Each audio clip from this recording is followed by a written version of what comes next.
All right, God damn it, we're doing this. OMG. I just saw some of your messages. By the way, try to get the sleep out of my eyes. Jesus H. Christ. By the way, welcome everyone to the long-awaited, apparently, Why Ukraine live stream. Coming to you live from Ukraine. My name's James, and I'm an American. I live here in Ukraine, and been here about four and a half years going on. And we're going to talk about the news. We're going to talk about things from the perspective of Ukrainians here. And it's been a week. It's been a week almost a week, I guess, since my last live stream. But that's a good thing. I've been able to do a lot of interesting, cool, amazing things. So one of the big things that I do here that I've been working on for the last 6 months is raising money for equipment from you guys, from viewers, for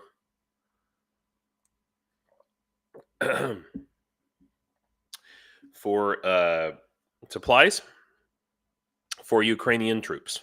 And you guys have really, really come through. And over the weekend, well, we'll talk about the news, and then I'll talk about some of this stuff. Hey, wow, we've got people coming in. Sally, Mitch, thanks for thanks for tolerating my lack of live streams for such a very long time, and then being late today. I'm always late. I will literally be late to my own funeral. So let's get into the news. I want to, I spent the past week really working on some logistics issues. And so I just want to emphasize to everybody, I want to just talk about, just for a moment, about this website. It's whyukraine.myshopify.com. And on this website, you can support specific units within the Ukrainian army, and specifically the International Legion for the Defense of Ukraine, which relies entirely on donation support. And simple things like even soap and toilet cleaner, they literally do not have. Now, I'm going to be adding more things to this, but one of the big things that I was able to change was tourniquets. Tourniquets are much cheaper now, and I have a local source for them. I'm very happy to point out to everyone. And also, if you would like to support my channel directly, you can purchase one of these collectible magnets. And this was a big thing I worked on over the weekend. I've had these things for, God damn, 2 months. But I didn't have the shipping worked out. I wasn't sure even how to do that. But please understand, I'm learning how to do this as we go along. So I've got that worked out. I actually have an order for shipping for magnets. And we'll be sending out the first shipment of magnets this week. Collectible magnets. So that's okay. I promised I was going to talk about the news first. Tony, hey, Tony. Oh, man, we have great news about Tony. I want to be careful not to reveal too much information, Tony. I'm gonna put it later on in the stream, but I do want to tell people, about your trip in general, in broad terms, without, sharing too much specific dates and things like that. But I want to share with people. Oh, and my troubles with Western Union, which I guess you'll get to hear about as well, Tony. But it's going to get worked out. Don't worry. It's going to be fine. But God, what a pain in the ass. Okay. I'm glad I'm getting it taken care of this week, is what I'm saying. Hey. Wait, you found another guy named James, also in the International Legion, who runs a YouTube channel to support Ukraine? What the actual fuck? Are you kidding me? I mean, I know James is a very common name, but how many YouTube channels supporting Please share this. Tridents Against Tyrants, Secular Sakai, as it were. I want to meet this guy. I wonder if he's like the antimatter version of me, and if we ever, touch each other, like the universe will. Oh, yeah, Spaghetti Cossack. Yeah, dude. Yeah, I've been watching him for a long time. I guess I knew his name was James. He is actually like super cool dude and very, very experienced. You know, um, yeah, and he's been in the Legion. I mean, super cool guy. I was watching him this weekend. He's been putting out some really great video essays. He's not as frequent as I am, but he's better. So good dude for sure. For sure. Yeah, community updates, yeah. And when that's what I'm going to convert over to when I rejoin. The James twins. Yeah, I would love to meet him. I would love to meet him cuz he's such a cool guy. Yeah. So let's get into the news now that the gang's all here. So yeah, now I'm gonna kind of go back because it's been a freaking week and there's been so much news happening that I just feel like I felt like it's like the stream is going past faster than I can keep up with it. The James gang.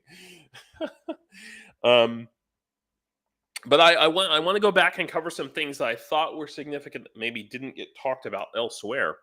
And this one I think is important about, Ukraine has the sponsors of war. It's just a list. It's just a list on like a piece of paper. Okay. I mean, I make lists all the time and nobody cares, hell, I barely even care. If I make lists and I say, this is all the things I'm going to do today. And if I do it in a month, I'm like, wow.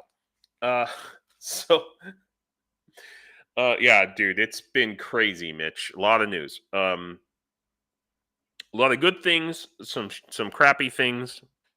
It's tiny steps, tiny steps. But yeah, so Ukraine. China tells Ukraine to remove its firms but as far as I know, Ukraine has not removed its firms from the sponsors of war list. Now, the flip side of this is that what did I see? Like 30% or 50% of the grain that's going out through. Let's see if I can find down in the article. Yeah. So the specific companies are China Petroleum Corporation, Petrochemical, and Offshore Oil Corporation. These are the companies that are buying oil from. Oh, hey, Catherine. Thanks. Great to see. Hey, by the way, Catherine, I'm sorry I didn't get back to you. Thank you for messaging me. Catherine messaged. She was like, "Are you okay, James?" That's the voice I imagine you in. Yeah, Tony. Hopefully they pass the bill for $60 billion. We'll get there. I mean, I believe we'll get there. We'll get there in our news today, but also I think we'll get there eventually. Just, but yeah. So the Ukraine is not going to take these guys off the list, okay? Because they are really, really, really helping Russia.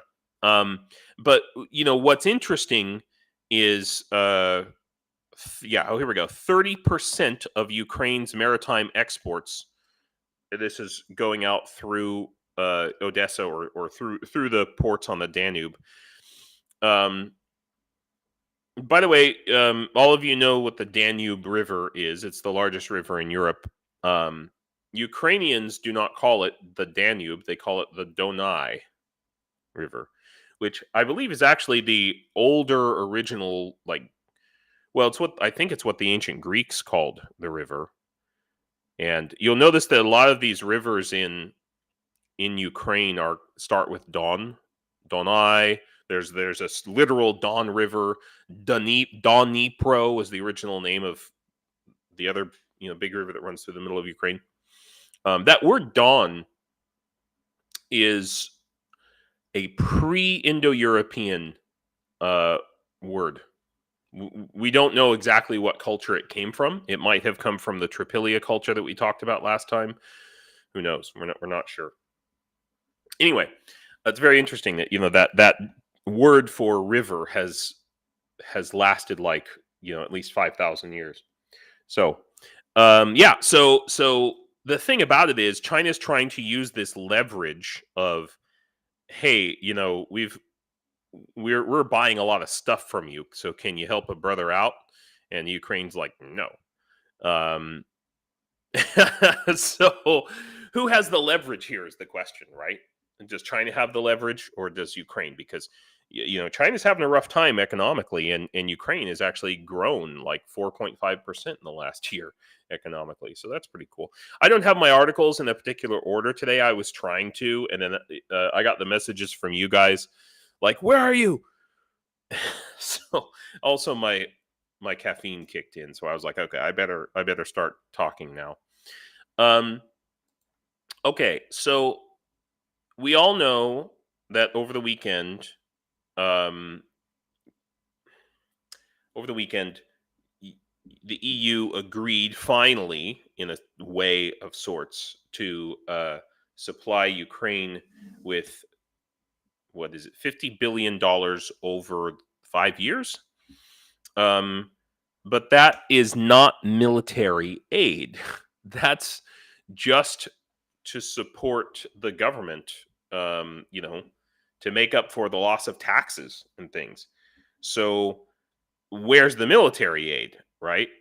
So this is a separate agreement for $5 billion in annual Ukraine military aid. Now, $5 billion is not enough. Not even close to enough. It should be, Ukraine needs to get the $60 billion from the United States and $50 billion from Europe at least. And that will just about cover the, the war bill. And we're talking about $5 billion, and they can't agree on it. And I know this is from 5 days ago, but somehow I just feel like it missed the news in all of the talk about, $50 billion. But no, that's just for civilian purposes. That's for paying grandma's pension and things, And so they're coming back to this in March, and it's like, people are dying now, By the way, I haven't had breakfast, so if I die, if I kind of fade away halfway through our live stream today, it just means, I made a huge thing of lasagna yesterday. Yeah, I love to cook. A huge thing of, hopefully it'll last me the whole week, but I didn't add enough salt. Very sad. Anyway,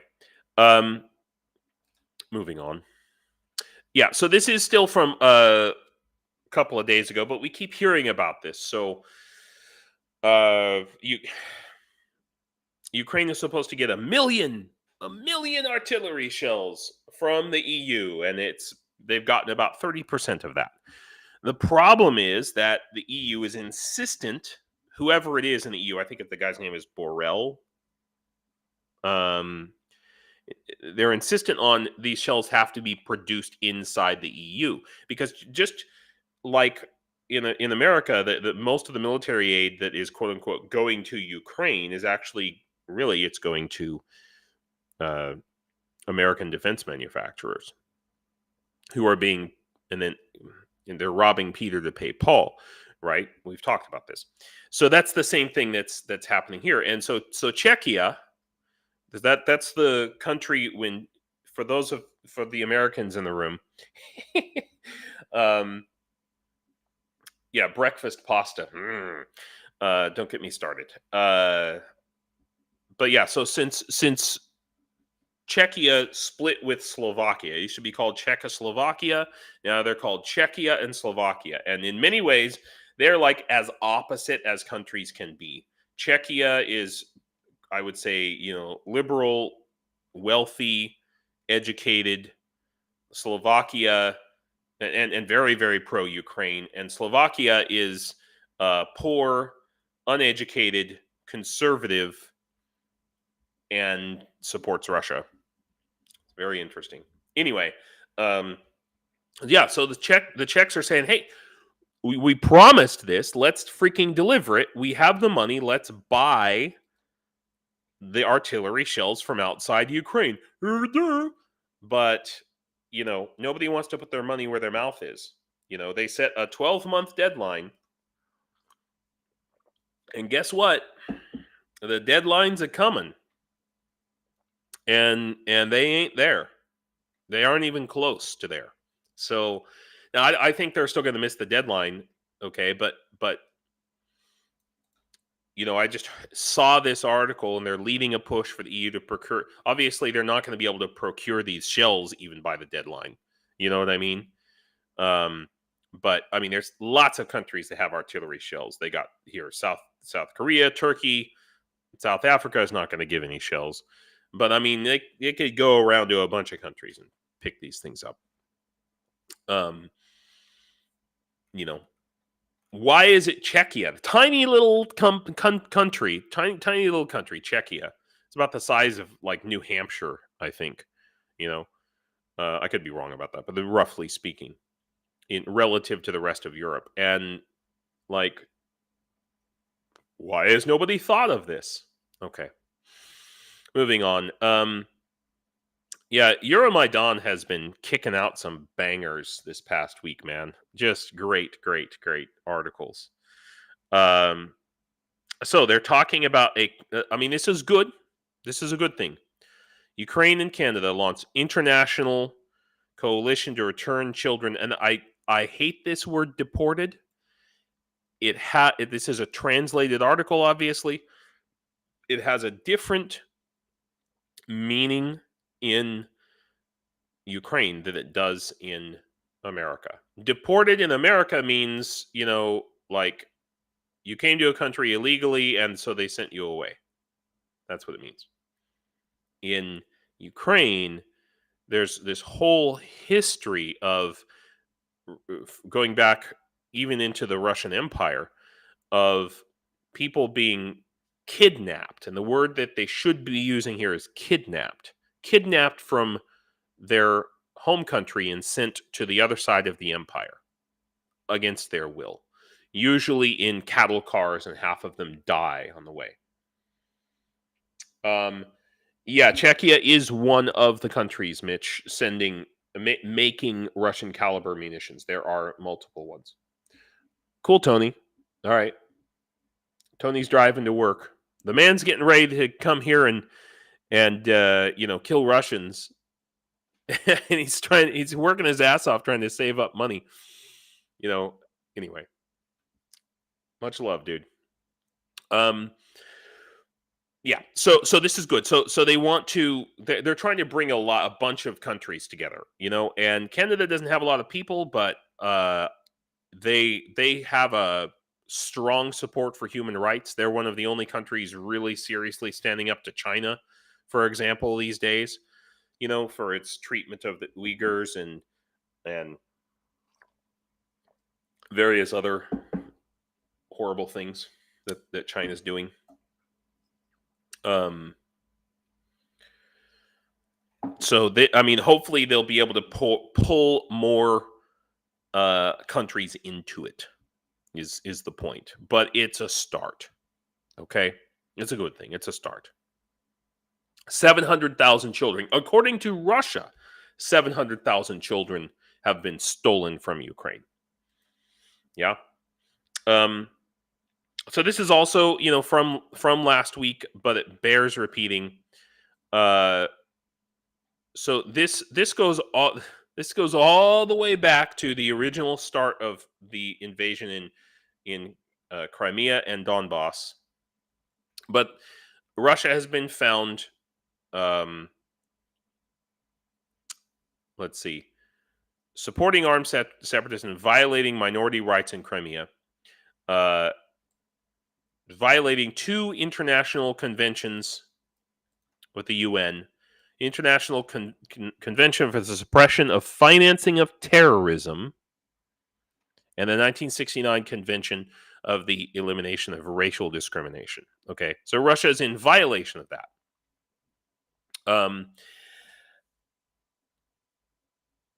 7 years it took for this UN court, and Russia was found to be in partial violation, but ultimately no punishment. No, so financing terrorism. The problem is that the UN's freaking useless. They say this stuff, and it took them 7 years to make this determination. Hundreds of thousands now of people have died. What? It shouldn't take this long. And these things need to have teeth. Okay? And they don't have teeth. So the UN court rejected this part here about financing terrorism. I think maybe they worded it too strongly. Maybe they said terrorism. They should not have said terrorism. Because people have a very strong associate. Basically, if Arabic people are not involved, it's not terrorism. So yeah, nothing happened there, and I don't know, man. I don't know if the UN really gives a crap. Okay. It's an interesting article. Corruption problem in Ukraine is exaggerated. It's worth a read here. So this is okay. So the country is still perceived as highly corrupted, and this is an internal viewpoint within Ukraine.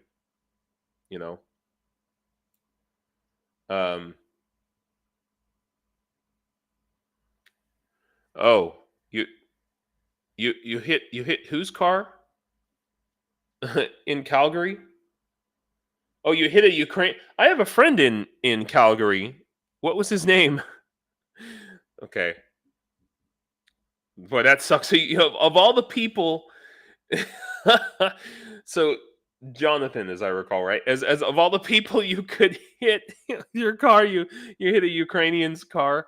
Oh man, that sucks. Oh my gosh. Well, hopefully he knows how to work the insurance thing. Sally, let's see.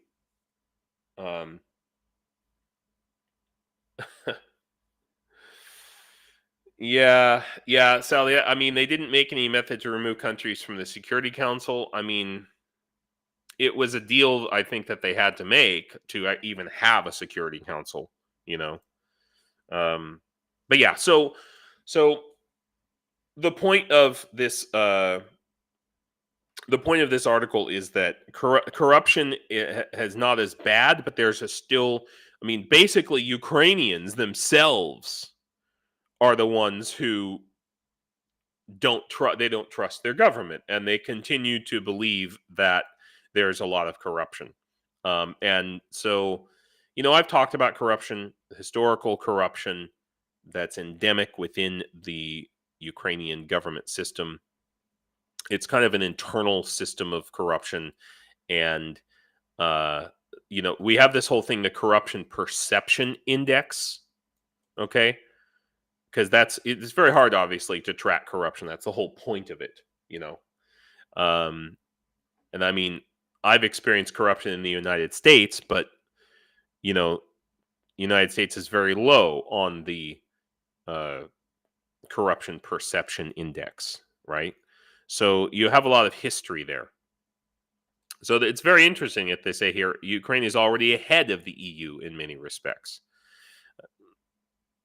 I mean, maybe. I think a lot of Ukrainians would argue with that.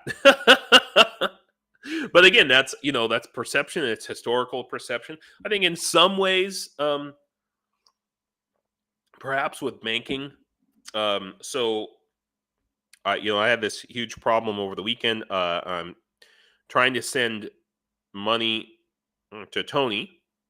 So we've been able to pay for most of his travel, but the rest I want to send in cash so that he has, cash for emergencies and just, things that you have to spend cash for as you're traveling, And so I want to send the rest of that to him. I think it's about $300, let's say, left over. Maybe more, maybe closer to 400, and in that range. And you can't send money from Ukraine via Western Union, period. And this is in order to stop, and I found this out Friday and yesterday, Monday, because Ukraine's trying to stop the illegal flow of money out of Ukraine, largely due to corruption and money laundering and things. And so they take some pretty drastic laws. Don't worry, I'm gonna figure out a workaround. I think I'm gonna be able to do it online from my American Western Union account, which anyway, I don't need to get into the details of it. It's just a pain in the ass. But these banks and things, they take it very seriously, really seriously. And I know I have Ukrainian friends who, they were raising money for Ukraine. Any transaction above 5,000 grivnas, which is about $180, any transaction online greater than that. So if somebody sends $180 to your account, that triggers like an alarm. And you will get calls from government agencies saying, like, where's this money coming from? What's going on here? And then that's how serious they are about quashing corruption. So, it's a good article. I'm going to post it to our chat. I think it's let's see. You asked as the saw turns. Yeah. You talking about yeah, it's a problem because I'm in Ukraine, and like when I try to do an e-transfer, like I tried to transfer money with the Cash App to Tony, and of course they're like, "Yeah, you're in Ukraine. You can't do that. That's only for Americans, or people in the United States." So I tried using like a VPN, and they were like, "No." There are ways of detecting the fact that you are using a VPN, and some banks are more sophisticated than others, and some VPNs are more sophisticated than others, and I have to anyway. It's a flatulent pain in my ass, but I will deal with it. And I knew it was going to be. I knew it was going to be, and that's why I'm doing it now ahead of time.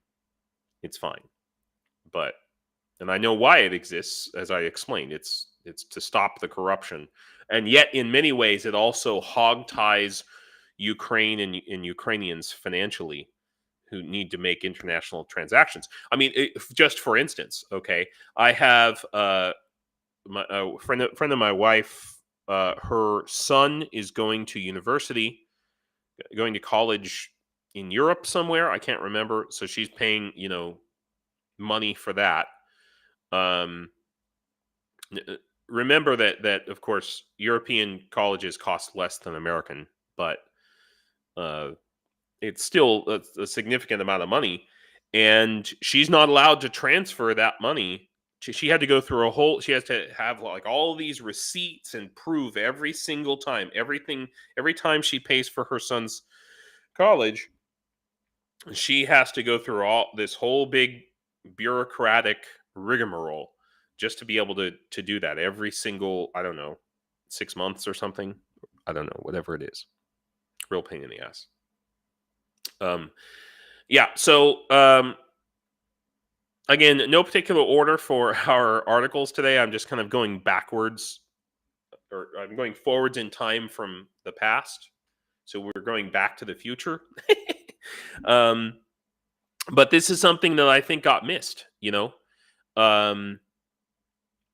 Switzerland bans import of Russian diamonds. This is a big deal, right? It's because Swiss banks are one of these great repositories of riches from illicit ill-gotten gains, let's say. And even the Swiss, they took money from the Nazis, and now they don't want to take diamonds from Russia. And Russia is one of the world's, that I think them and like South Africa or some African countries are like the world's largest producers of diamonds, you know? So this is actually a big deal. Um, Also, chemicals, lithium batteries, motors for that's a big deal actually. Motors for unmanned aerial vehicles, so that that's actually like the little electric motors that go in um, drones and machinery parts. Now, these things can also go through third countries, and they are, but they're just slowly clamping down. They're not doing it fast enough, but I mean, I'm actually surprised that Switzerland is even doing it, and it speaks a lot to the support that Ukraine has from the Swiss people. Yeah, so they've got 147 individuals that they added to the sanctions. I mean, a lot of stuff, and Switzerland is an important. I mean, they're not part of the EU, not part of any other coalition, so they do this stuff on their own, and it has a serious impact. I think Switzerland doing this has as much of an impact, or almost as much of an impact, as the EU and the United States, because Switzerland has always been the place where Russia's like, oh well, at least we have Switzerland, but no. um, yeah, I know, Mitch, I know. Yeah, it should have been done. Should have all been done 2 years ago. Like, what the hell? Um, Right. So this is, going back to corruption. We're going to see, and I may have talked about this before. We're going to see more and more corruption cases popping up in Ukraine.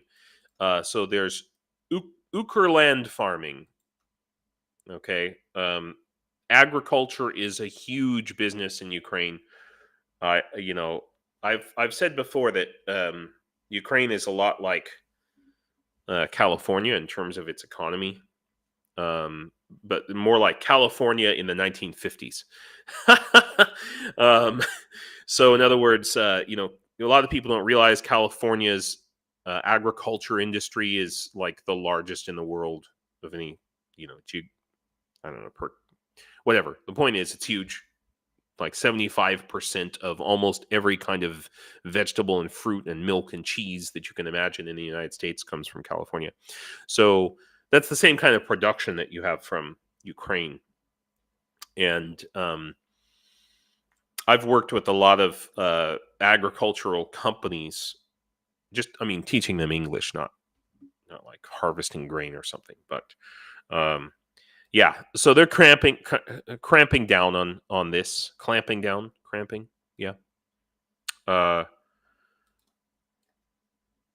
This is all so incredibly complex, but we should just, every time we see one of these articles about corruption in Ukraine, saying that, they found this corruption, we should be like, yeah, that's great. Not like, oh God, Ukraine's so corrupt. No, it's, yeah, this is amazing. It's great that they're finding this, and putting this out there.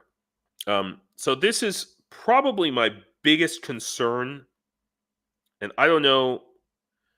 Wait, is this okay? Let me see this. Okay, we have a paywall here. All right, this article. This is information that dates back to. And I'm moving on to a new topic, by the way, guys. But this is a serious thing that I'm really concerned about. Here, I'll bring up. Let's see. I'll bring up another article because there's a paywall there. I read it earlier, and for some reason, but this is a serious thing. Okay, I'm angry about this. This is a case of Ukraine just shooting itself in the foot, and I mean not without reason. Okay. But so this dates back to, I believe, like December or the fall or whatever, and basically, so Ukraine and Australia have kind of been having a rough time of it, is what I would say. There was a situation where Australia decided to bury a bunch of its helicopters in the desert at its own cost rather than give them to Ukraine. And Australia has this expectation that Ukraine is going to, they're like, we're not going to just give you stuff. You have to file a request with our Defense Department, and you have to, there's like 16 different papers, and you have to mark column A and box B and blah, blah, blah, blah, blah. And Ukraine's like, we don't have time for that. We're fighting a goddamn war here. Just hand it over or shut up. And, the thing is there are these F-18s, FA-18s, which would have been great. Okay. Would have been really freaking great. And it says here, a senior Ukrainian Air Force official refused an offer from two Australians. I don't know who these two Australians are, but to receive 41 FA-18 Hornets. And these are actually, in some ways, better than F-16s. Okay.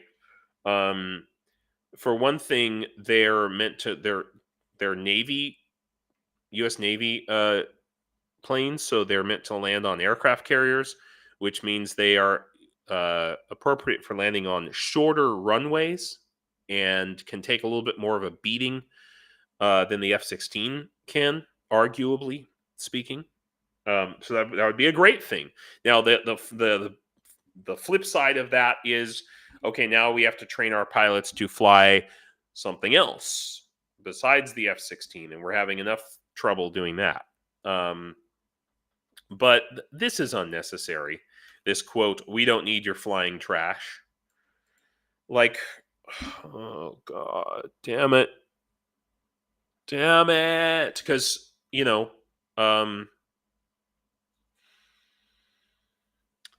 I mean, this goes into when I talk about the Ukrainian military needing reform, and which I know is all in the news now.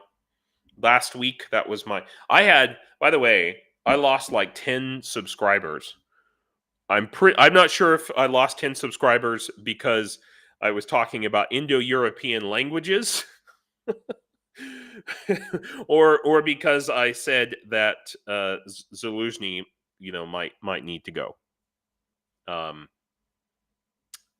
But man, people were angry about it. But now it's coming out, and I mean, I'm not saying that I feel vindicated or something. Anyway, we'll get to that. I mean, maybe Zelensky doesn't need to go. It's not really what I was saying. It's that there's this whole hierarchy. How do they say it in Ukrainian? Hierarchy. Yeah, hierarchy, they call it. The hierarchy within the Ukrainian military that desperately needs to change. And this is an example. Okay. First of all, a quote-unquote senior Air Force official arguably maybe shouldn't have been making these negotiations. Okay, so some guy who's at or near the front line, obviously his frustration level is going to be pretty damn high, and he's like, we don't need your flying trash anyway, but God, yeah, we actually do. We do, okay? So, all right. Yeah. It's a problem.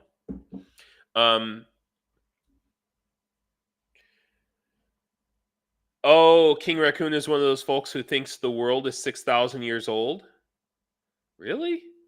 Yeah, he was really freaking out, man. Well, that's too bad, because when this war is over, my channel is going to be completely devoted to Ukrainian history and archaeology. And hey, I was actually talking about stuff that was like 6,000 years ago, so it fits within his biblical interpretation or whatever he's using, the Quran. I don't know. Yeah, oh, okay.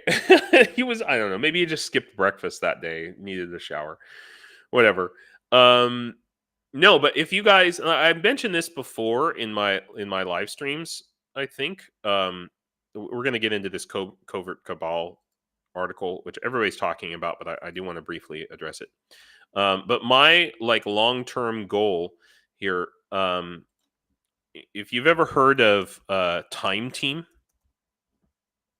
um, very very popular BBC show where they like go out. Has everybody heard of it? It's pretty awesome. I've watched like every freaking season, right? Where they go out to like some grandma calls. It's in British. Some grandma calls up and she's like, "I found this artifact in my garden," and then Time Team comes up with all these archaeologists and they dig up grandma's garden, and sometimes they find nothing, or sometimes they find like a castle. I want to do that in Ukraine, and but it'll be like in English and Ukrainian, obviously, and that'll be what my YouTube channel is. I mean, I know archaeologists here, and I think that they would be totally down with it. We'll have to have like a mine disposal team. It'll be like Time Team with mines. It'll be awesome. I'm telling you, it's going to be a real freaking hit, worldwide sensation. I'm going to close out some of these tabs because you can see how many tabs I have open. My computer's going to like go crazy. Okay. All right. So I just want to let you know that that's what. So get ready, man. The history ain't gonna stop, baby. Um. Yeah. Oh yeah. Is oh okay. I see. I just saw your message. KK's GG. Okay. Thank you everyone for your concern. Yeah. So Covert Cabal has and I'm sure you've seen the video. It's really great. He talks about all of these artillery units. He's been doing these great exposés on how many. I'm so glad somebody's doing this. Definitely go and check it out. About how many artillery units Russia still has. He also does ones on how many tanks. He's the only one doing this, as far as I know. Wow, but you found a horse. You were looking. You thought it was a dinosaur bone. Hey, that's pretty awesome, though, that it was a horse, even. Yeah, I mean, I spent a week on an archaeological dig here, like in 2021. It was amazing. I talked about it before. Yeah, so what's interesting about this, and I don't know, this hasn't been mentioned very much about this Covert Cabal video, is that they started out with like something like 14,000 or 40,000. A stupid number of artillery units, and now they're down to like 6,000. So very interesting point that he mentioned that I think bears repeating. A lot of the barrels. So a big question has been, Russia's firing so many shells, those barrels are going to wear out because they become less accurate, right? Or they just flat out explode because they can only fire so many thousands of shells before they just wear the fuck out. The thing is, so they've got two different kinds of artillery. They've got mobile artillery, so truck artillery, and then they've got towed artillery. Towed artillery is mostly older and crappier, and not the preferred thing. Mobile artillery is preferred. So he doesn't explicitly say this, I think, but there's an implication that what they're doing here is, to use the phrase I used before, robbing Peter to pay Paul, because a lot of the towed artillery, like you see here, is has the same barrel as the mobile or truck mounted artillery. So instead of they don't need to manufacture new barrels so much, because what they're doing is they're just taking the barrels off of the towed artillery and putting them on the truck mounted artillery, and that's going to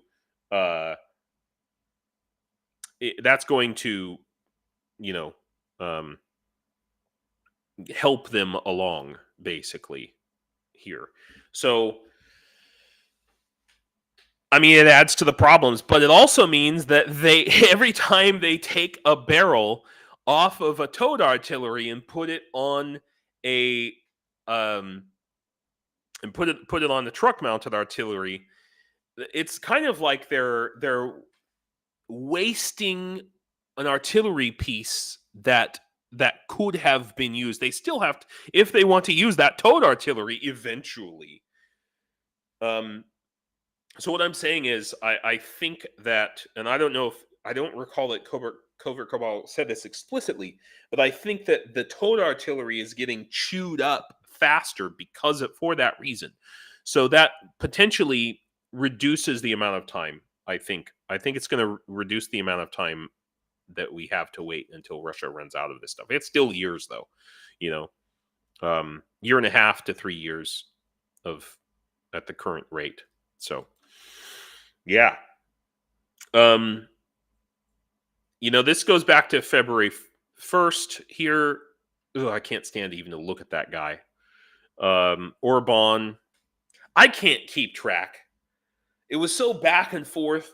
Yes, they agreed to this $50 billion. No, they didn't. Yes, they did. No, they didn't. Yes, they did. Is it actually agreed to?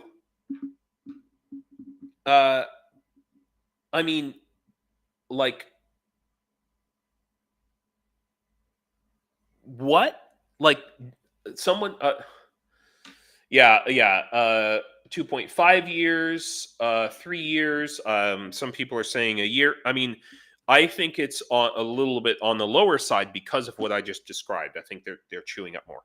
Okay, but anyway, moving on. So again, so this is funding for civilian infrastructure and grandma's pension and things. Here you go. You guys want to look? There you go. There's Orban for you. You guys can all look at him. I'm going to close my eyes and then scroll down. Okay. There we go. And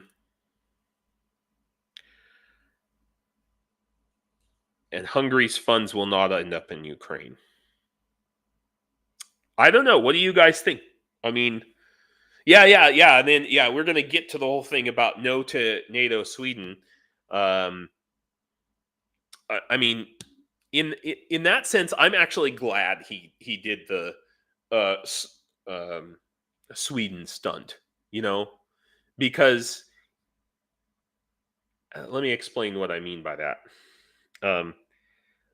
He is digging himself a hole. Okay, he's digging his country a hole, and people are getting. Maybe I should. Where's the NATO article? You know. Go ahead, Orban. Go ahead. You know, block Sweden. You know, because you're just pissing off NATO more. There we go. That's the article I'm looking for. Oh, that guy. Okay. And I mean, here's the thing. Here's my question about it, right? What can NATO do? Because NATO doesn't have any system to kick out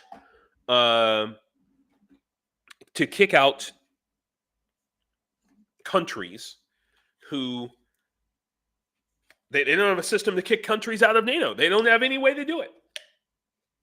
Yeah, Hungary's about to find the F out. That's what I'm saying. I think that things are about to get serious for Hungary, and economically it's going to affect, sad to say, it's going to affect the poorest people, but those are also the most ignorant people, sadly, with the least education, who Orban takes advantage of. Just like in every country,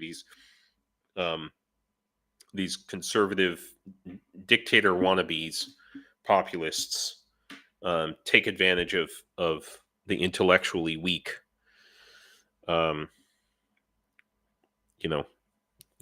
convincing them to vote against their own self-interest.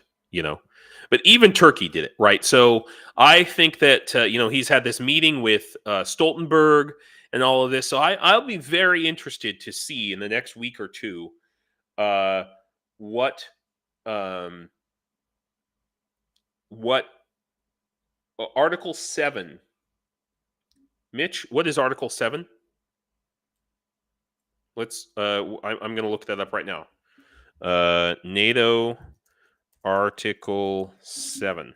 What is it?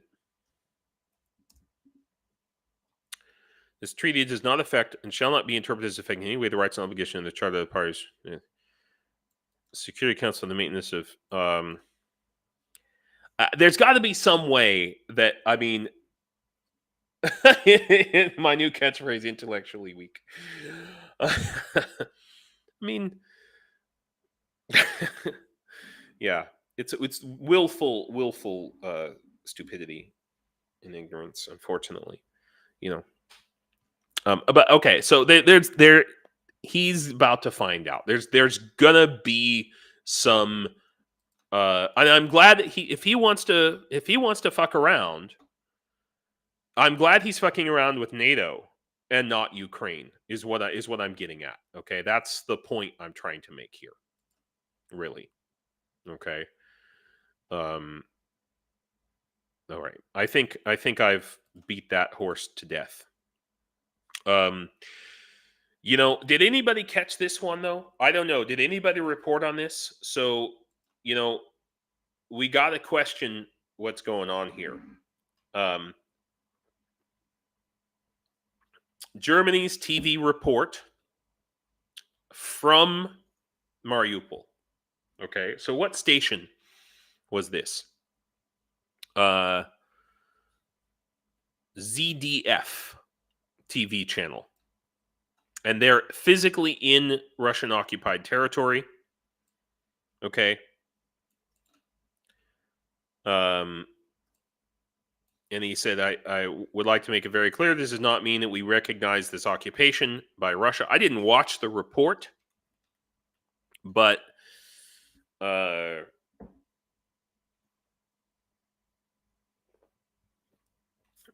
think we need to watch very carefully.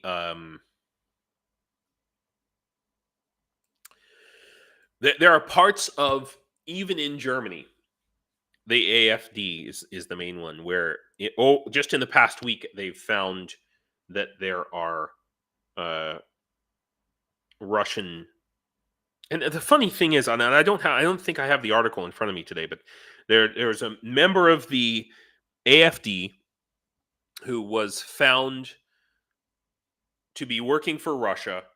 He received his German, I believe, his German citizenship in 2022, like right before the war started. He has a Russian name. He's from Russia, and of course, so. I mean, guys, take a look at this report from this German station, okay? And you tell me, do you think that it's pro-Russia? We'll have to take a look at the original video. We'll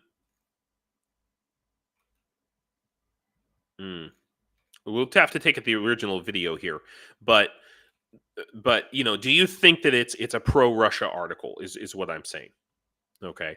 And I'm gonna watch it myself, and then we'll make a distinction. I mean, I'm glad that in the one sense, somebody needs to be reporting what's going on in Mariupol, because it's like a black hole.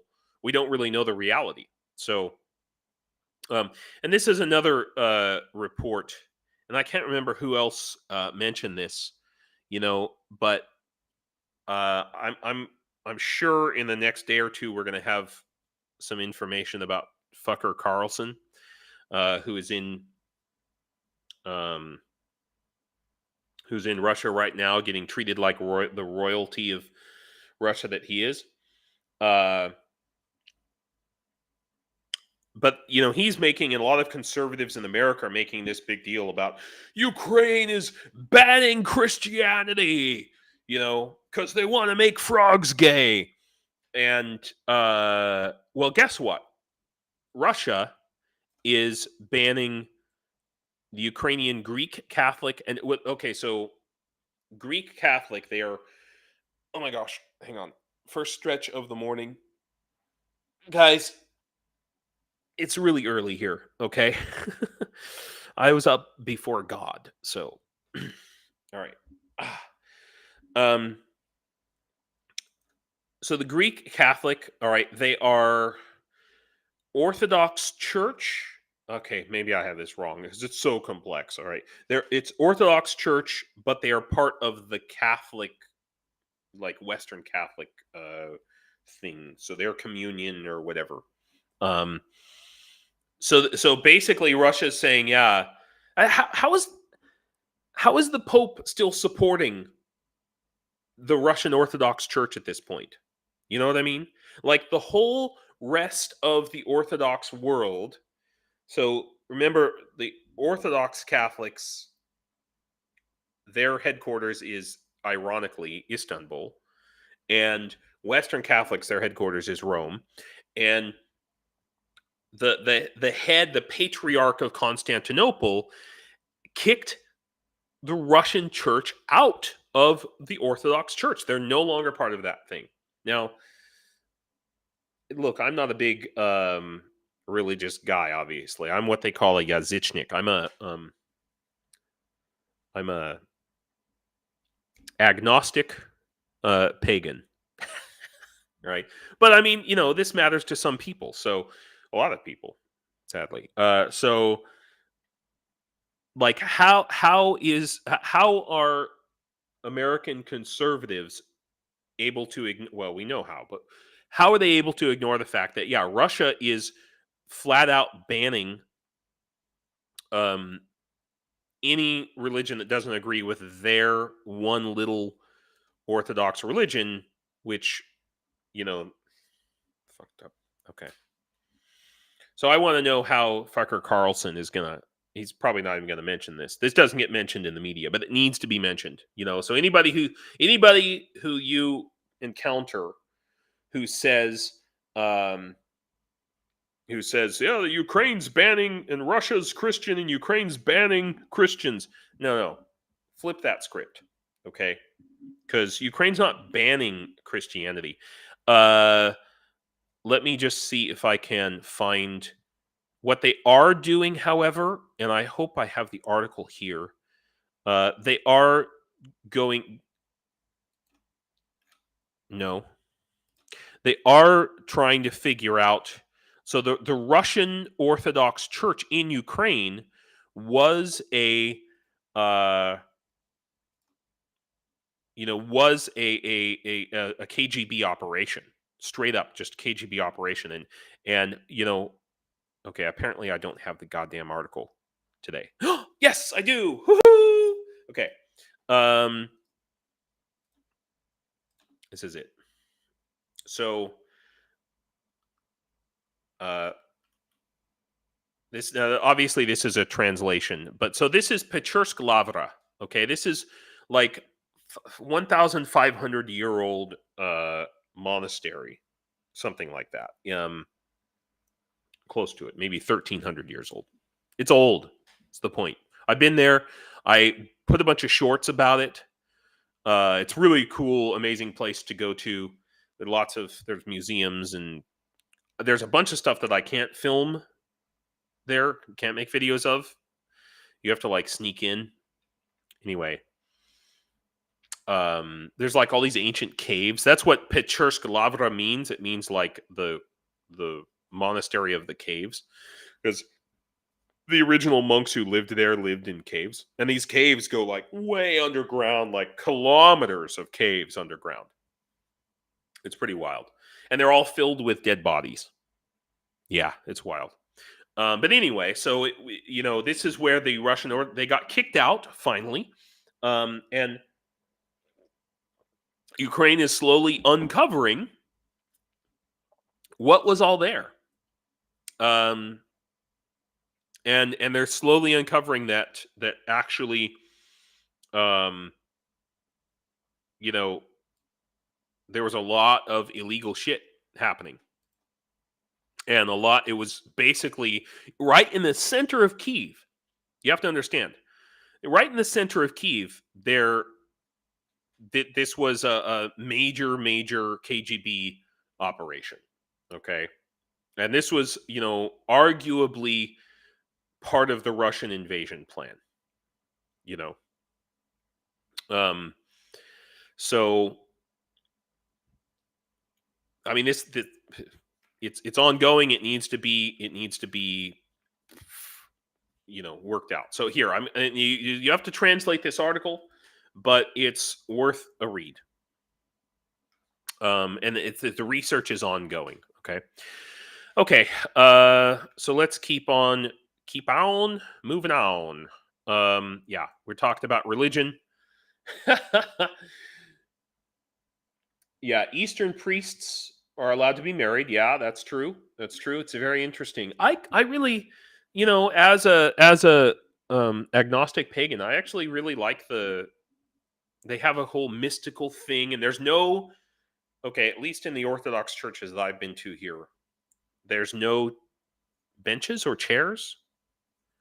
Everybody just stands, but the services they're not like hour-long services. They're very fast. They're like, you're done, wave some smoke around and bless you, oh, me, blah, blah, blah, whatever, and then they get on with it. So that's kind of cool.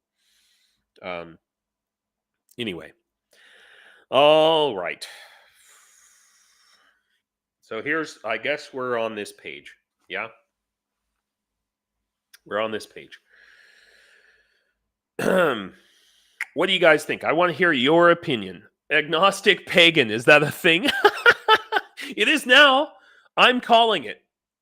I'm not just an agnostic pagan. I'm a militant agnostic pagan. Yeah. I don't know if there's a God. I don't know how many gods there might be. And neither do you. That's what it means.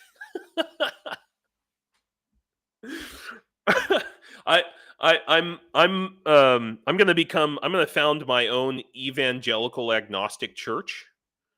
We'll go around, we'll knock on your door first thing Sunday morning, and we'll be like, do you know if there's a God? We'll ask you if God exists at 8:00 on a Sunday. Seriously, I'm gonna form this. It's gonna be this religion. Anyway, so here we are. Here we are, guys. What do you think? What do you think? Now, I really like, actually. Now, look, understand that I'm not like, woohoo, Zelensky. Yes, I am, but I'm also tempered by hearing constantly from Ukrainians who are not all rah Zelensky. Some of them are, a lot of them are not. I know one guy, personal friend of mine, and he makes stuff for the armies. One of my suppliers. Oh my God, I was going to show you all his stuff. Okay, I'm going to have to run and get all the stuff that I was sent by him. I have to do that. But anyway, as far as I know, I try to avoid the subject with him, but he continues to insist that Zelensky is a Russian plant and that somehow eventually he's going to betray the country and turn Ukraine over to Putin. I mean, okay, so Ukraine is not as rah about Zelensky as most Westerners are. They are. So just because you're Ukrainian doesn't mean you know anything about the military. Most Ukrainians have no idea what's going on in the military. And when I tell them the things that I know, they're shocked. But some of them do. Some of them are like, yeah, we know the military is really corrupt. So, yeah. So, I mean, I want to know what you guys think. Yeah, door knockers for agnosticism. Yeah, evangelical agnosticism. That's that's my big plan. um Yeah. But I really like what Zelensky is saying here. Okay. He's saying we need a full reset, and he's not just talking. And there's another article, but also Zaluzhny, in his articles that he's put out two big articles, and he's been saying we need a big, uh, we need a big change, and he's calling for this big change. I hope that it may be that Zelensky says, "Listen, you didn't make the change fast enough." And here's another article about this on this topic, which we'll just group these together. Okay, so he's talking about not just getting rid of Zaluzhny; he's talking about getting rid of this guy, Shaptala. Okay, General Staff Chief Shaptala. Okay, look, it's great; they're friends. Okay, the problem is this network of friendships that gets built up over the years makes it very difficult to get rid of those people who are actually corrupt. If you are their children's godfather, and you went to this guy's wedding or whatever, and he went to someone else's wedding, and there's this whole network all the way down through the military. Okay, and it makes it very difficult to go through and weed out the bad apples. And so that's, I think, this goes all the way back to last week, and in previous weeks I've talked about how I think that at the beginning of this war, I think Zelensky didn't know any of this stuff, and I think that Marcus from the Marcus Brigade, sitting down with him in last summer, and saying, "Hey, look, this is how it is." I think that was a significant, that started pushing things in the right direction. And Reznikov went, all good people. I'm actually sad that Reznikov is no longer involved in the Ukrainian government. Apparently, I thought he was going to get an ambassadorship to like Great Britain or something. I hope that Zaluzhny needs to be kept on as, like, he should be like, make him second or third in command, make him an advisor. Okay.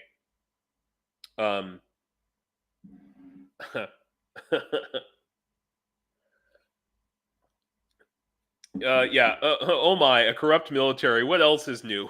Yeah. Flo. By the way, welcome, Flo. Thanks for coming.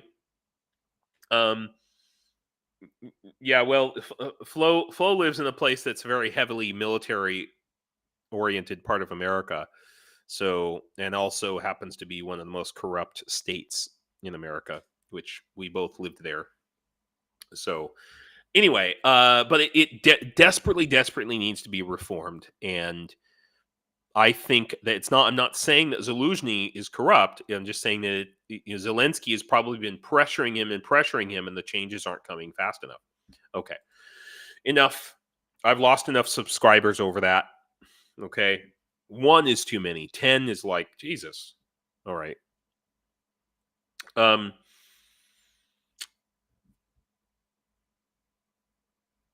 Yeah. This is happening. I mean, it's a good thing in the sense that we have these Russian psyops, or these Russian operations, where you have these Polish, Slovakian, and even Romanian farmers protesting against Ukraine blocking the border and all of that stuff. Well, guess what? What's good for the goose is good for the gander, baby. So now, obviously, 380,000 metric tons is like nothing. Okay, Ukraine puts out like 5 million tons of grain. Okay, but Latvia, here they go. Latvia is saying no more Russian grain. And they are intrinsically motivated to that. I have a feeling this is a psyop coming from the CIA or somebody else. But whatever, it's like kind of saying, hey, guess what, KGB, we can push back too. I'm not saying that these things are not legitimate. I think that they are. I actually think that some of the Polish farmers' claims are legitimate. because the Ukrainian grain was getting dumped on Polish markets when it should have been exported further on into Europe, and there was not proper regulation of that. But this does have an impact on Russia because Russia doesn't have, it's running out of methods to ways to export its grain, you know? And that brings up a point that I really, really want to talk about. And shit, where is my article about this? Okay. I want to talk about something very important today, and it's not any of these things. Okay. Yes, this is the one. This happened like weeks ago. All right, January 26th. Okay. But I think that this is a really significant thing. I may have mentioned it before, but I know I didn't talk about the article yet. Okay. So, a court in Croatia decided to transfer to Ukraine the royal romance yacht of Putin's godfather, Viktor Medvedchuk. Okay. Now, so Medvedchuk, if you don't remember him, he was a Ukrainian dual passport, Ukrainian Russian oligarch. Here we go. That's a good picture of him right there. He was supposed to become the new president of Ukraine when Russia invaded. Okay. Ukraine caught him, thank God, impersonating a Ukrainian soldier. But eventually they exchanged him to Russia in exchange for, now he is Putin's daughter's godfather. Okay, and godfather is actually a much more important thing here in Ukraine. To be the godparent, godmother, godfather of someone is much more important here in Ukraine than. Wow, when you got married, you had passages from the Elder Edda read out in the Unitarian Church. That's awesome. Yeah, if I had a church, it would be probably the Unitarian Church. That's the only church I ever took my children to, Cheryl. So, yeah. Oh, me? I'm speaking about New Mexico, Sally. Yeah. New Mexico is generally regarded as, it's like New Mexico and like Mississippi and Louisiana are usually in the bottom 3 as far as corruption goes, and there are specific reasons for that. Yeah, it's not necessarily about the military per se, but that's what I was talking about, Sally. But there is corruption in the military in America. Anyway, okay, so Medvedchuk now, so I'm sure he has multiple yachts, all right, but oh my gosh, did I lose the article again? Please tell me I didn't lose the article. Terrible, terrible, terrible, terrible. Okay. Anyway, so Croatia handed over this yacht to come on, James. Handed over this yacht that belonged to Medvedchuk. Okay.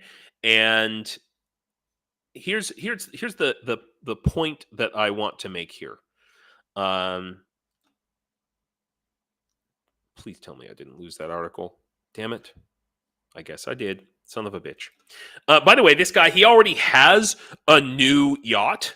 He got a new yacht. He was probably gifted it by Vladimir Putin to replace the one that was confiscated. So this yacht is in Croatia, and Ukraine is selling it. Let's see. I'm just going to have to Google it. All right. Ukraine yacht, Croatia.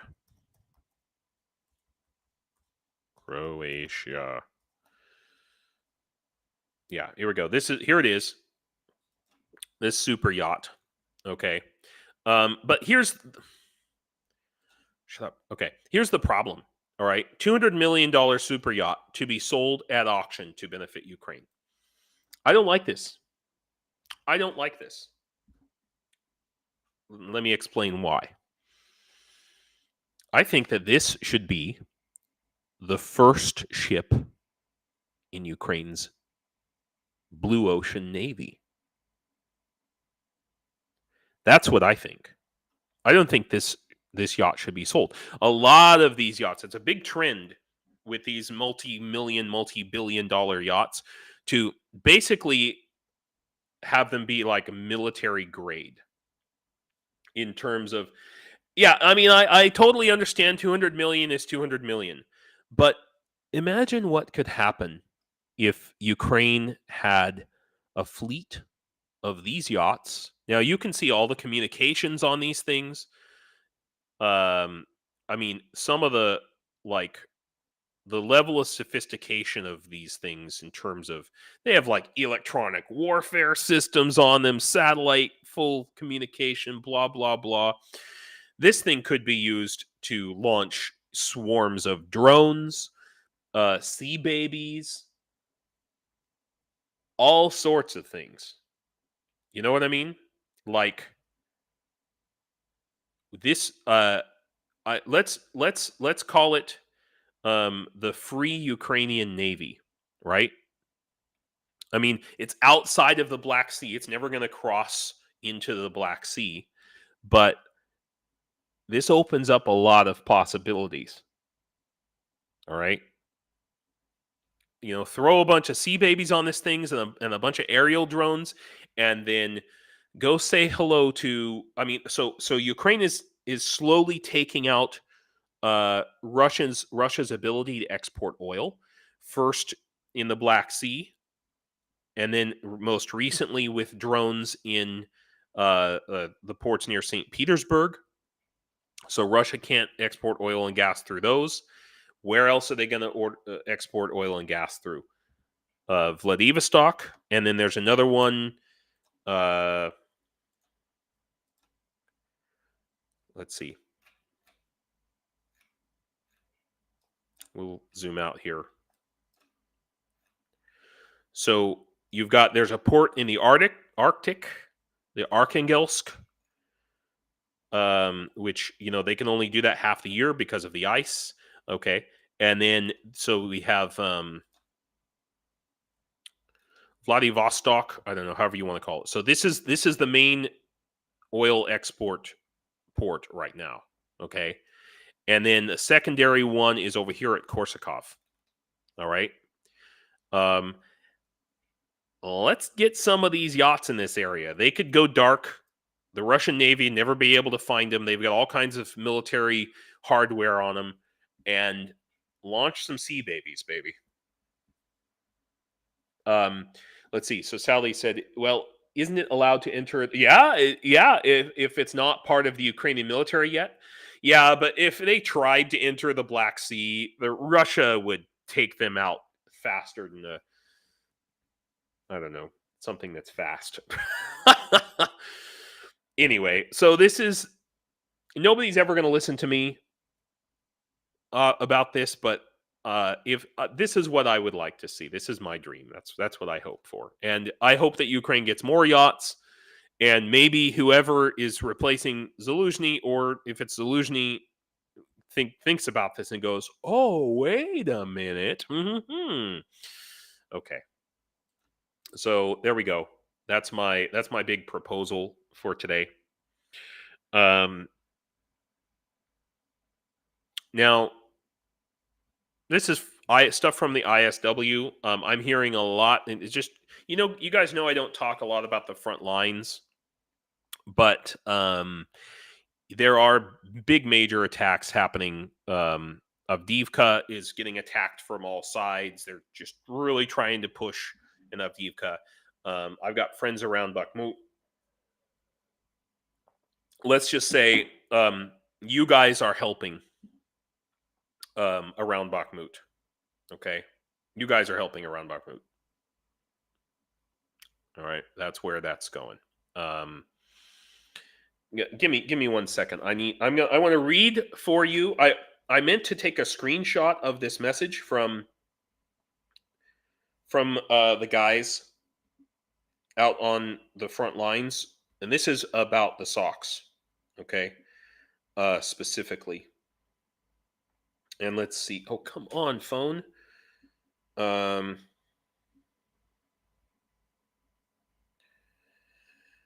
Okay. Anyway, they are actively using the socks. Is what I'm trying to say. Oh yeah. Okay. So here's my quote. Okay. This is from the front line. Uh, Me, the medic, and the sergeant are wearing your socks. We were wearing the same socks for a week and ended up not being able to go to the laundry place, so we broke into your sock donations. They are very warm and comfortable, and they will stop us from getting fungus, trench foot, and sickness. You the bomb, brother. Hopefully, we can get our laundry done this week sometime. That's from 4 days ago.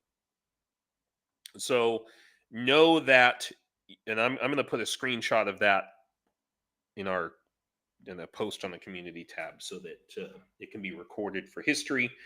Your donations matter. And yeah, okay, it's not drones, not yet, but it makes a difference, okay? But the real question here is Kupiansk.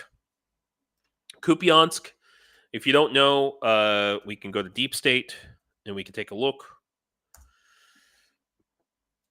So the Kupiansk-Svatova line is here, okay? And everybody's talking about there's a huge concentration of troops here in this, and I'm just going to say in this general area. So Kupiansk is up here in the north. Svatova is somewhere down here in the south. This makes sense from the Russian perspective. Okay, we know that they want to take back this land. We know that they want to take Kharkiv. Putin is not back down on that. And this makes much more sense than the Russians pouring resources down here. Okay? I mean, and this is scary to me. The reason this is scary is it means that somebody in the Russian command may just have pulled Russia's collective head out of its collective rectum. Because attacking from here, from Russia's perspective, makes a lot more sense because their supply lines are shorter. They're they can defend Moscow at the same, with SAMs, surface to air stuff, air defense, at the same time that they're attacking. I mean, maybe it's true that Gerasimov died a month ago, and yeah, by the way, yeah, I am really looking hard for a source of long merino wool underwear that is relatively cheap. I bought a merino wool, like, thin sweater in army green to test it out, but it's too expensive. Unfortunately, it's too expensive to be able to provide based on donations, unfortunately. So I'm doing set, but in the shipment of donations, guys, there I sent like 10, more than 10 wool sweaters in the last shipment of donations. And Sally, by the way, I hope it's okay if I say this, you threw down $50, I think, for donations for rain gear and secondhand rain gear and military gear.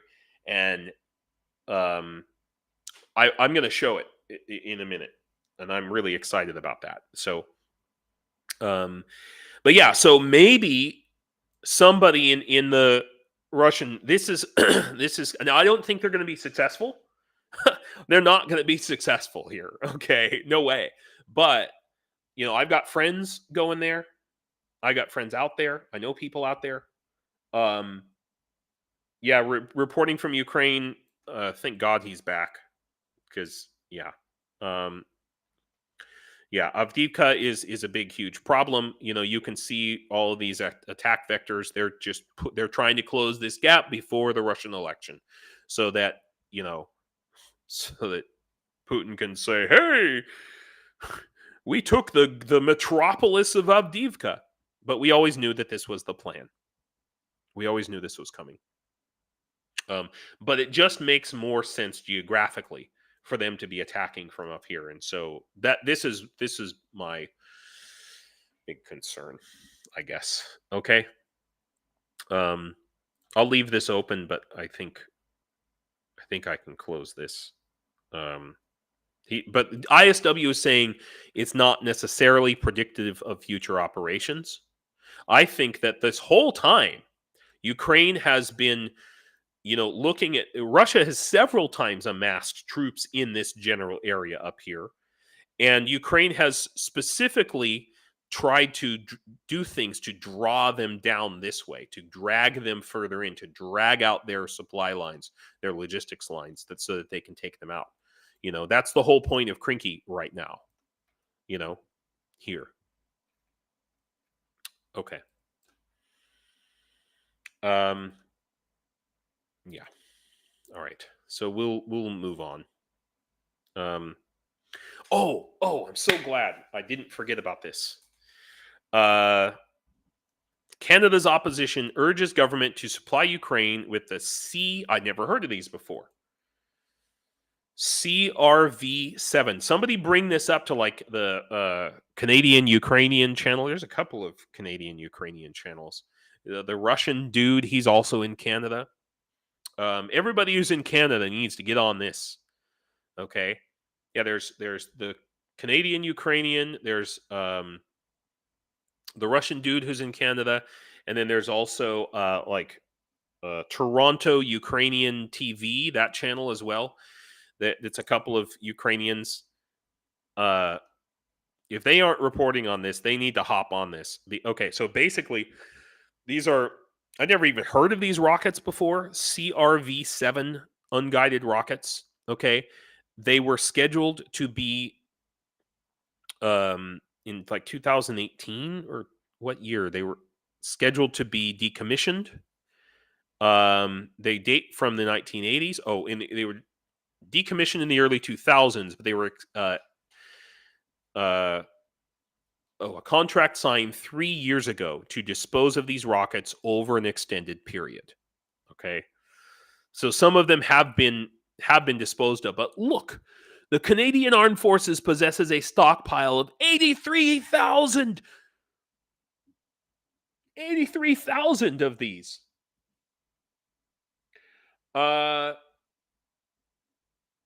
Sorry. Yeah, I am also on. Yeah, Cheryl is freaking everywhere, man. I don't know when Cheryl sleeps because she's like a moderator on half of the Ukrainian discords on the planet, and it's like, oh yeah, Ukrainian Toronto television. Cheryl, that's the one I was talking about. I love them. Sometimes they are. I have gotten on them a couple of times for talking about freaking out about things that were not true. But I mean, they're just a couple of people, just like me. So we all do what we can. I like them. They're good. Okay, yeah. Okay, Mitch, that's good. I hear they're working on separating out the still usable ones now. Yeah, man. We should be on this like white on rice, baby. That's what I'm saying. Instead of making Canadians pay millions of dollars to decommission these weapons, okay, give them to Ukraine. Like where is this? What's happening here? I mean, yeah, okay, they're unguided rockets, but we need everything we can get at this point. And I believe they are air to ground rockets. So then the question will be, what type of planes can they be mounted on? They remain compatible with fixed wing aircraft and attack helicopters. There's got to be in the thousands so hundreds of aircraft that Ukraine has been given outside of F-16s, and helicopters. There's got to be some of them that can handle these rockets. Okay, let's make this happen, people. Okay, up to 8,000 rockets still have functional warheads and could be donated immediately. Immediately. Okay, with the rest used as spare parts. And I'm going to say, in my personal opinion, that it is this, that, okay, if 8,000 rockets can be used immediately, but there's 80,000 that may not have functional warheads, I think that some of those, we can figure out how to put warheads on those things. You know what I mean? Ukraine can do it. I believe in us here. And yes, I just used the us. Okay. Seriously, Sally, I think Cheryl only sleeps when she accidentally falls asleep on the floor from time to time. Yeah, I just see you everywhere, Cheryl. I swear to God. All the love for sure. Okay, so then we got to talk about this. I got to talk about this. Okay.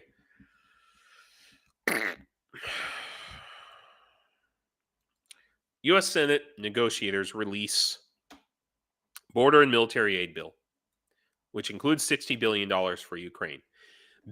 Before he even read it, Moscow Mike, the extreme MAGA Republican head of the House, said this is dead.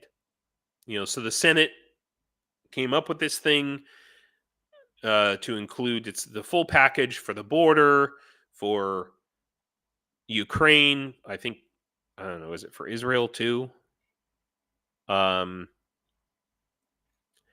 they're just, so I think Tridents gets tyrants. I think everybody needs to be writing to their senator, but to be honest, what makes a difference when you call your senators and representatives? Phone calls make a bigger difference than emails. And so, like, Tridents Against Tyrants, if you're still in our chat, if you have the wherewithal to, you've been doing these campaigns for emails and things, we need some campaigns for phone calls, because when you tie up their phone lines, they pay attention. When you send emails, it just goes into some inbox and gets stored and archived somewhere and probably never even looked at. I mean, I'm not saying that what you're doing, it has an impact, but it's just not as much of an impact as when they can't make a phone call on their landline because there's so many people calling about Ukraine. That makes a big deal. That's a big deal. And this needs to happen in the House of Representatives. And but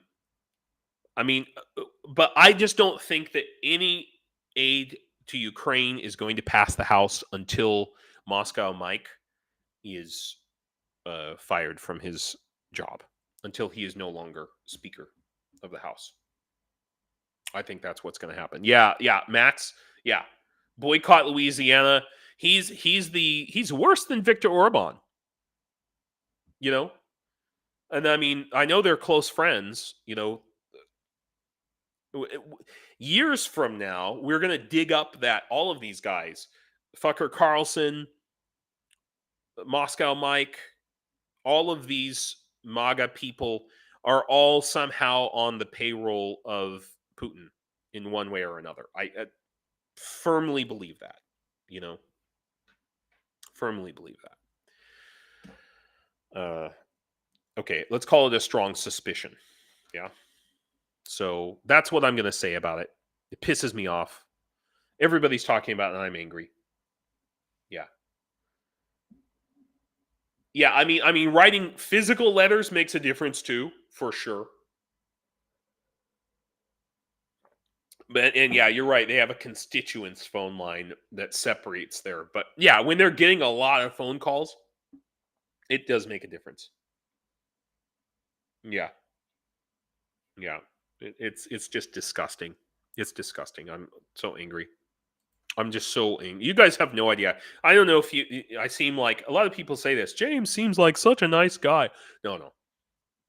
I'm literally the most angry fucking motherfucker you've ever met in your life.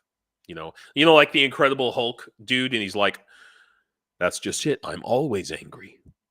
Yeah, I'm ragingly angry every day, but it means I don't burn out. I just wake up every day and I take one look at my phone, the news or whatever, and I'm like, "Raw! Must send toilets." I made major progress on the toilets, by the way. Okay, I want to talk about this. I want to get on this. All right. Um, we can talk about toilets in a minute. Livid, yeah, livid, yeah. Um, so this is another. I always like when I find these little things that people aren't talking about very much. I just want to bring them up. This is from a couple days ago. So this is another potential method for using these frozen Russian assets to help Ukraine. Okay. Um, and so there was talk about taxing these assets, all right? And I think that needs to happen. And they're being held by a lot of them are being held by this company called Euroclear. Okay. So there's $250 in frozen Russian central bank assets. Now they're talking about taking out loans against this debt. So because they can't do anything with the money yet, because it's tied up legally, or they lack the balls to take it out of hawk in this gray zone where it is. But they can legally tax it. And so this is the question is, can they issue debt against these assets? Can they take out loans against these assets? That is a very interesting question. So you can use them as collateral. And so these countries would send money to Ukraine in one way or another, secured by the guarantee of that these frozen Russian assets will be unlocked in the future. Okay. So, if Russia were to refuse to make reparations, the assets could then be targeted to cover the claims. Now, the other flip side of that is, would that potentially let Russia off the hook for reparations in some way? By saying, of course, Russia is going to refuse to make payments. Okay, of course they're going to do that. This should be in addition to reparations, and this money should not be used to finance the rebuilding. It makes me so mad that we're talking about this money to rebuild Ukraine. We need money to. The money needs to go to the defense of Ukraine first and foremost. We could throw all kinds of rebuilding funds. If Russian rockets keep falling on Ukraine, how many times are we going to rebuild? It's like spitting on a fish, guys. Except there's people dying. When you spit on a fish, the fish doesn't care. But I'm glad that they're at least thinking about how to. Yeah. It's in the country's name, it's an oligarch's name, it's through all these like shell companies and shadow companies and everything else, and it's tied. So Europe and America and England doesn't and the banks and things, they don't want to untie those knots of shell companies and shadow companies, because it's not just Russians who are using this to hide their money. There's lots of other rich oligarchs and companies all over the world who are hiding. I've seen numbers in the trillions of dollars that are hidden from the markets, in the hidden wealth of the world. It's keeping people poor, essentially, because it's being all of this wealth is being amassed at the top 1%, and it's not trickling down as the Republicans think it will. But so they don't want to untie those knots because if they untie the Russian knots, then that opens the floodgates for potentially, for lots of other billionaires' money to flow out of their illegal holdings. Okay, let's hang on. Let's see here. Danon, I'll get as much info as I can and email James. Yeah, you can email me, of course.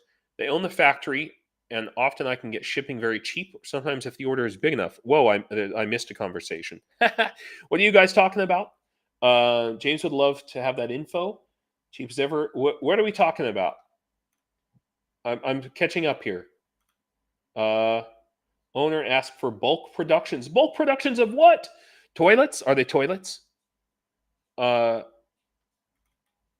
productions of what, guys? I'm totally in suspense. Okay.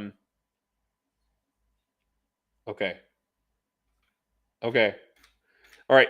Please tell me what we're talking about here. 'Cause, I'm very interested in things like this. Okay. Yeah, Mitch, I understand that. It's invested, so just taking it would hurt the places it's invested in. Absolutely. So this does have to be done carefully. I'm glad that they're looking at different ways to,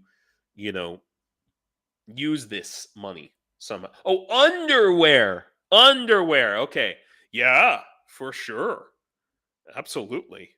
That's a big deal out there.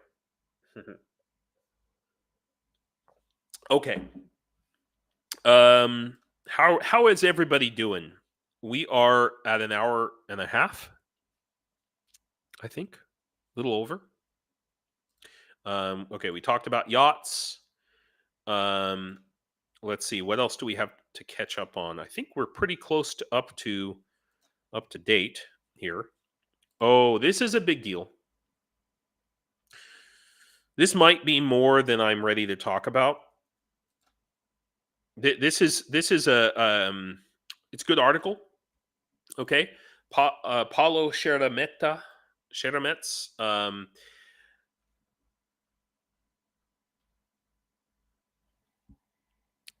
This guy.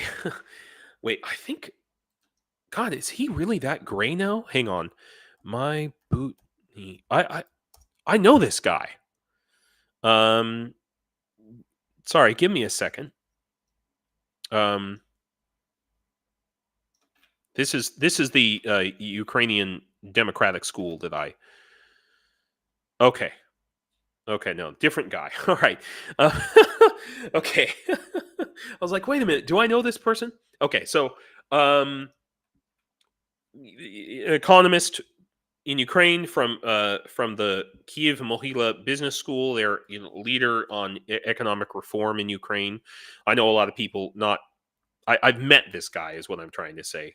I was like, wait a minute, he looks like another. Anyway, the point is, I want to talk about this, but I'm not ready to get in. Yeah, see, I think with the Telegram idea. Okay, there's so many ideas. I love it. I love it. There's so many ideas floating around. You guys, this is fantastic. Anyway, I want everybody to read this article here. Yeah, so people are talking about needing to go to bed. So I'm gonna table this discussion because it's a big one. It's a big one here, and we have more things to talk about. So, and we need to talk about mobilization. I mean, look how many tabs I've got. Okay, it's ridiculous. Okay, it's ridiculous. So let me. So we're getting to the end of that. So now I want to talk about your donations and where they're going to and what they're going to. So first of all, Sally threw down 50. Yeah, dude, merino long underwear, dude. That's a life freaking saver, baby. Hell yeah, I'm all about it. Let's talk about that for sure. Okay, yeah, that's what I'm saying. So, um, can you guys give me a second because I need to go and I'm going to do a little show and tell here, and I don't have everything in front of me. So, give me a second. I'll be right back. I got to run to the other side of the house and grab a couple of things. Sorry.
Oh my god. Okay. Sorry about that, everyone. Uh, it's still dark, and I hope some of you are still here. It's still dark, and I didn't want to wake up my wife. I fucking stubbed my toe so freaking hard. OMFG. Okay. So, anyway, so one of my suppliers, so remember on my site here, which I will show to you, I have carriers. By the way, if anybody wants to throw down, I still don't have enough to buy a plate carrier um, or armored ceramic plates. Okay. So if anybody wants to throw down for that, I've got this money sitting there waiting to be spent, and I would like to get at least one plate carrier for somebody. I just don't like having that money sitting out there. So, but anyway, so my supplier for like plate carriers and bags and things sent me some examples of his work from his. He set up a new workshop in Kiev. He was in my little small town in the middle of Ukraine. He still has a workshop there, but he set up a much bigger one now. So this, I just wanted to show you. Here, let me full screen this. This is, I think this is a mag pouch for an M4, like a 5.56 mag pouch here. And so this one, it is, I guess it's technically collapsible. You can, it's, the point is, and then there's a second one, and they can potentially, so these can go side by side, so it's modular, and this is called Molly. So this is all right. So this is a pouch. We call this a GP pouch, or a general purpose pouch in the multicam. And one thing I like is, you see a lot of these bags that have, this is called Molly webbing. This is how we attach things. Okay, I'm just looking at all of our messages. Yes, Dnipro tourniquets. I sent 36 of those Dnipro tourniquets. Dnipro 3 tourniquets. I know about Dnipro 2 tourniquets. I didn't know about. Yeah. Yeah, 556. Yeah. Hang on. I'm running out of coffee. I'm down to tea now. Give me just one moment here. I will put this up. This is the display piece. There we go. While I pour myself some more caffeine. Caffeine. There we go. Anyway, so yeah, so we've got this. So this is webbing. This is arguably this is not as strong as this webbing here that's on the back, but it has the advantage of also being multicam. So this is actually the regular cam fabric, and it's just folded over twice and sewn in place. I actually like that better because you don't lose the camouflage effect, because I see a lot of these, they're done in the multicam and then half of it's covered with the molly webbing. So okay, Cheryl. I tried to contact Empire English School, no response. Would be good to have a paying job I could enjoy. You know what? Was somebody talking about setting up a Telegram? Maybe I should set up a Telegram group, Cheryl. And then I can add, if you guys want to jump in on it, and I can add Empire English School. I mean, that's honestly the easiest way. That's how I communicate with them. That's how, I don't know. We all have so many platforms that we're on, though. So, but thank you for telling me, Cheryl. How did you try to contact them? Did you send an email or what? Because I will let them know, and because they are definitely very happy to hear from you. They probably just didn't see it for whatever reason. Anyway, so the point I want to make here is this is a 556. I guess it can also be a phone holder. It could also hold your phone if you wanted. But this is also potentially a 556 mag holder, essentially.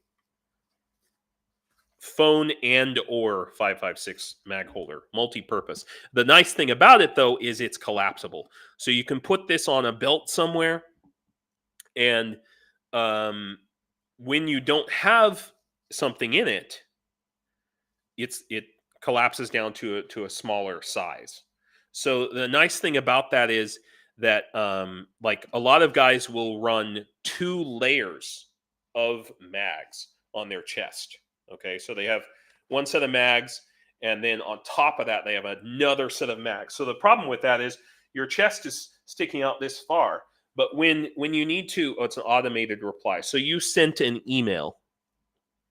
Okay, I will let them know that you sent an email. Okay, I will tell them specifically. Oh, you tried Facebook.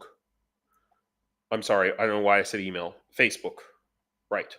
Okay. That Europeans don't use Facebook. I mean, they do, it's kind of like it's secondary or tertiary for them. Americans are like, Facebook Messenger, and Europeans hate Facebook. But I will let them know that you sent a Facebook message and have them make sure that they check it and respond to you. Thank you for letting me know. And if anybody else tries to, anyway, okay, anyway, so yeah, the nice thing is, so this is collapsible. So the point is, when you have to crawl on your freaking chest to avoid shrapnel and bombs are coming in, you want to get as low as you possibly can. Okay, and so a lot of guys will run 2 sets of mags, but that sets you higher up on the ground when you're chest crawling. So this is the compromise, I guess, is to have collapsible mag pouches. Okay, and then this is a grenade pouch. If you've never seen what a grenade pouch looks like, this is one of them. Okay, and the thing is like every pouch is potentially a grenade pouch. You know what I mean? But anyway, so I'm just showing you the stuff that I got. I'm all happy. And then I got this neck gaiter, which is it's like for winter cam neck gaiter. A slight problem with it, though, is I have a huge goddamn head. So this thing is like, ah!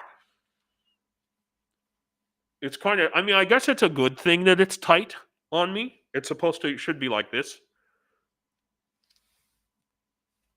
The fact that it's tight means that it's not going to come down. But, yeah. So, I don't know. I got a lot of cool stuff. And I don't know if I'm going to have all of this stuff on the site for people to be able to buy. But it's just an example of the workmanship. So Sally, the moment you've been waiting for. I'm not on Telegram. Does it have a what symbol? No Facebook for me anymore. Yeah, I as I've lived here longer and longer in Europe, Facebook has started to become less and less important to me. Just as a consequence of living in Europe, but it's the old people platform here. But we have there's a Why Ukraine Facebook page, and I have like 2,000 Facebook friends, so I really should be leveraging that in some way. Yeah. So Telegram is the Facebook Messenger of Ukraine, essentially. Anyway, so I want to show you some examples of secondhand military gear that I'm picking up. So I don't get a lot of camouflage t-shirts because they're not super in demand. But this is one, and so you paid for this, Sally. But check this out. So realistically speaking, when we're talking about coats and jackets, right now, man, a year ago, even 6 months ago, there were a lot more camo, like real good, like multi-cam camo stuff in the secondhand shops, and it depends on what day you go. It's catch as catch can. Okay, Nomos. Yeah, I've talked about that before, about a Telegram being a Russian platform. The founder was a Russian. He has now, I believe, lost his Russian citizenship, or something like that. Telegram he lives in like Bermuda or some island.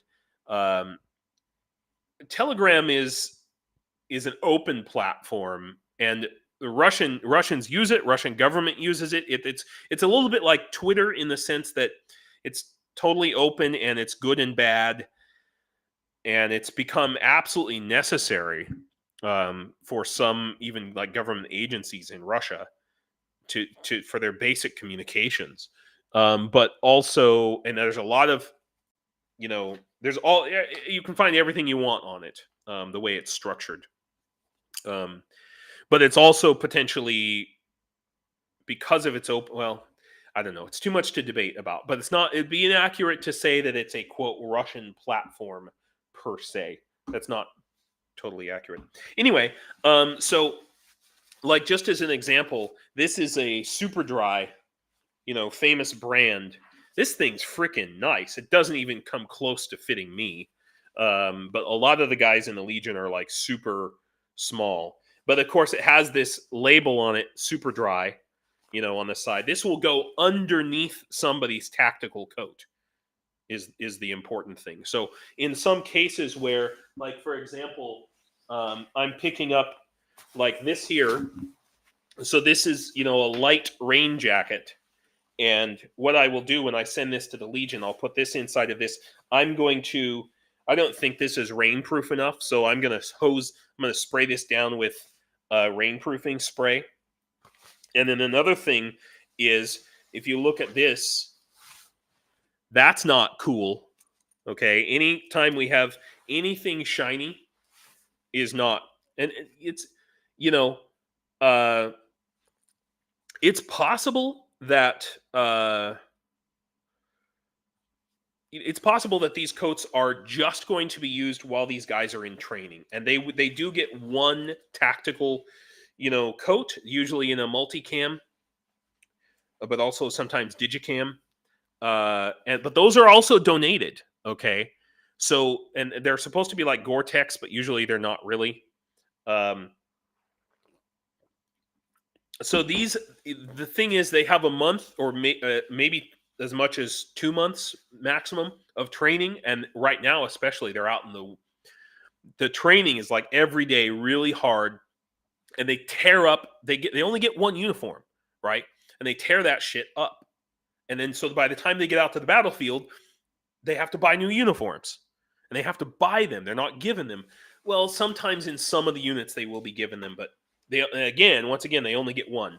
You know, so what this means is while they're in training, they can tear up this and save their good tactical stuff. Now, a lot of these. Let me show you another one.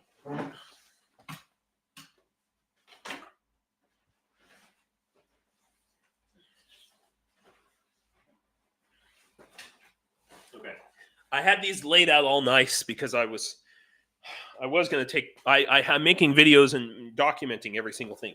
Okay, now I know you're saying, oh God, it's fur, but this is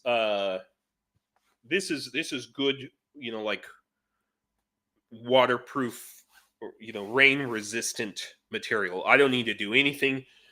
Honestly, I don't need to do anything to this, really. So a lot of these are coming out like fantastic. This one, this is like real rubber, and this is a military. I don't know what military this is issued from. The problem is, look at those buttons. I'm probably going to paint. I have black nail polish. I couldn't find green nail polish, so I'm going to paint these buttons with black nail polish so that they're new set of jackets. I'm not going to. God, we sent 31 coats last week. Okay, 31. I don't know if you guys saw the short videos that I posted when I was. This is why I wasn't doing live streams last week or over the weekend, because I was freaking working on this shit. I mean, it's good shit. Okay, but like, so that's real military. This, I don't know what military this is from, but now this is I mean, it's like a cotton blend material, but this is like super tight weave, weather resistant material, and it's just a little bit small for me, but goddamn, is it good? I don't know what military this is from, but somebody, and it's got a nice hood, not rain proof like the rubber one, but here's the problem is any sort of rainproofing spray or like rubber coating, it has the bad effect of really showing up high on night vision, and a lot of rainproofing material. Rainproof material is kind of very shiny. It's not very tactical. So you have to have this cost benefit analysis going on, but this stuff is especially important because it's going to be used in training. So maybe it's not as important to have everything be like super, super tactical, it's just so that they don't get freaking COVID and die while they're in. Okay. And then, so the last thing that I want to share with you guys is, okay. Somebody ordered my first big order of these magnets, and this I've had these for like a month, but I wasn't ready to offer them because I didn't have shipping worked out.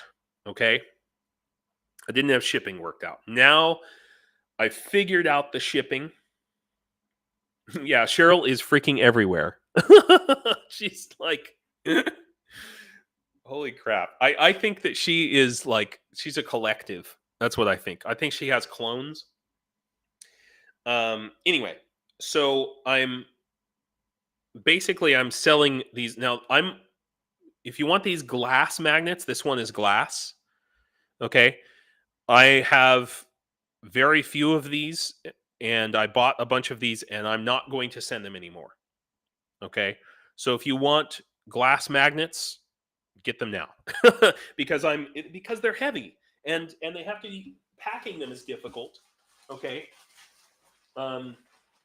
So the basics of this is that anything that you if you buy one of these magnets, half of the money goes to my channel to support the work I'm doing, and half of it goes. I'm putting it to the Ukrainian military, to the ZSU. I'll just donate it directly to the ZSU.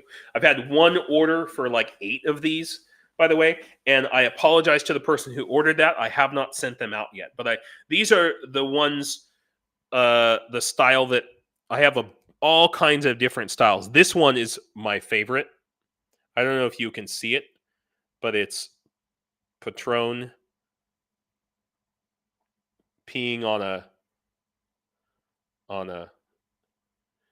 yeah, Sally. Yeah, I with some of the ones where I can't do black nail polish, I'm using Sharpie on. Oh, sandpaper. Good thinking. Yeah, dude, Nils. It's a great idea to buy a house in Ukraine and do it now before the prices go up. But it's really a great idea. I know a number of people who, maybe they're not going to live in Ukraine just yet, but it's a place where they know that they can come and retire. And you can buy a crane for like you can buy a house in Ukraine for like $5,000, and 10 grand will get you an amazing house. I mean, if you don't want to live in the city. Okay, so I'm just showing you that, guys, this, and then another thing that I am doing is this. So this, I'm going to use this as sort of a way to support individual Ukrainian families, and I'm starting with my family. This is my wife's family, okay, and they supported me when at the beginning of the war, when I was like basically an internally displaced refugee, and I was like, well, what can I do to like support them? Okay, and they were like, well, they have these. This is a Ukrainian coin. It's called a kopinka rather. There we go. Okay, come on, James, get your hand stable. There we go. And this is 1 kopika. So this is like a penny, but the thing is because of the devaluation of the currency, these are no longer accepted. These are no longer actual currency. Okay, so I think they're really cool. So I wanted to sell them on our website as like collector's items, because they are, and it's like $10. Okay, it turns out that I found out 2 days ago, I can't mail even non-current currency. Okay, I can't even mail non-current currency. So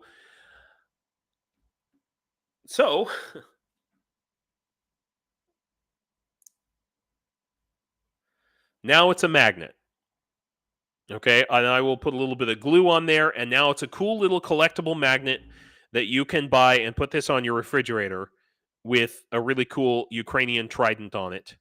And it's no longer a coin, and hopefully that will get through customs. And this is just like the least that I can do to try and thank the people who have supported me here in Ukraine. And these are people who live on like $200 a month, and they're like supporting me. I just unbelievable, So so I've got shipping worked out on this now. I wasn't ready to like really talk about it, even though I had it up on my website. So now, if you guys want to support me, I mean, obviously, first and foremost, these are the things. I am leaving. I'm in Western Ukraine. I'm leaving Western Ukraine in 2 weeks. Okay, and I'm not coming back here. It's not that I don't like the place. It's just the lease on this house is up, and we've decided not to continue to stay here. So this whole thing with rain gear and secondhand uniforms, I'm probably not going to do that again because I'm doing it because of the unique situation here being close to the EU border. No, you can still buy these coins, Sally. You can still buy these coins. Okay, I'm just all I'm saying is they are magnets. They're attached to magnets. So technically now you're not buying coins. You're buying a magnet. Okay, all right. That's the point I'm trying to make. And here. So when you buy them, I'm going to change the description to reflect this. Obviously, I have not done that. But when you buy them, they'll come as a magnet, so you can then put them on your refrigerator and not just, I don't know what you. I mean, you can still put them if you want to take them off the magnet and put them in your collectible coin case or something. You can do that. But this is a fun. I actually like this. Fun little way to, and I've got all kinds of different color of these magnets, and bada bing, bada boom. So yeah. Anyway, but the point being is, as far as the military uniforms, and I've never updated these pictures from the beginning. Military uniforms and rain gear. If you guys want to buy any of those things, do it this week, because next Sunday is probably going to be the last time I make a purchase of that stuff, and then I will take it off the website. And then I will ship all the stuff that I showed you today. I will ship out next week to the 4th Training Battalion. I've got a whole new list of things that Ukraine needs, that the 1st Battalion and the 4th Battalion needs. Completely new list, and I'm going to update the website with that whole new list of stuff, hopefully, in the next week. We will still need tourniquets. We're still going to need socks, but this other stuff has been provided, and so we're not going to need like shower gel. You guys bought all the shower gel for at least the next month, and they'll get back to me when they need more. They said it might even last for 2 months. So, yeah. So you guys, I have a Discord. It's only open to members right now. I do plan to open it up to everybody. Yeah, I mean, yeah, you can just detach the coin from the magnet, and there you go. You have you have the coin. It's not going to damage the coin in any way, shape, or form. A little tiny little dab of glue to keep it on the magnet. And obviously, they're not silver coins or anything. You could see that the coins are magnetic. They're made of some sort of mix of iron and something. So, yeah. So I think, guys, I think that's enough for today. Obviously, I didn't get to all of the news. The most important thing is we've got Tony's travel arrangements pretty much taken care of. So you guys put a lot of support into helping Tony. He's a sniper. He served in the Ukraine. I was with him when we were in training in the Legion. He fought for 4 months in Ukraine. Now he's going to go back this month, and you guys made that happen. Literally, you. And so we've pretty much paid for almost all of his travel arrangements. And this week, I'm just going to send him the remainder of the cash just so he can, cover all of those other expenses for travel. What's going on with my light?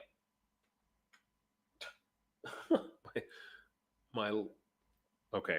It's just a lamp. It's just a bad light bulb, maybe. Okay. Anyway, so you guys made that happen, which is amazing.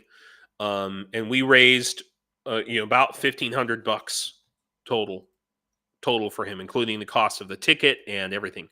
So thank you very much. It's amazing. So yeah, guys, you guys are amazing. You're an amazing community, in support of Ukraine. And I just want to thank you for encouraging me. I wouldn't, I Oh my gosh, I just realized I haven't been showing my screen. There, okay. There's the thing about Tony. I'm going to close this pretty much because we pretty much have paid for everything now. If you guys want to make any last minute donations to Tony, this week is the time to do it. But yeah, and this is the Kopinka page. If you want to, so this is they're going to be, it's going to be attached to a magnet, and these are all the things I was talking about that I should have been showing to you, and and now it includes shipping, so accurately calculated shipping on everything that can be and will be shipped out. So thank you so much, everybody, for coming. Slava Ukraine, and I'm going to figure out what the hell's happening with my lamp. До побачення, everyone. Дякую.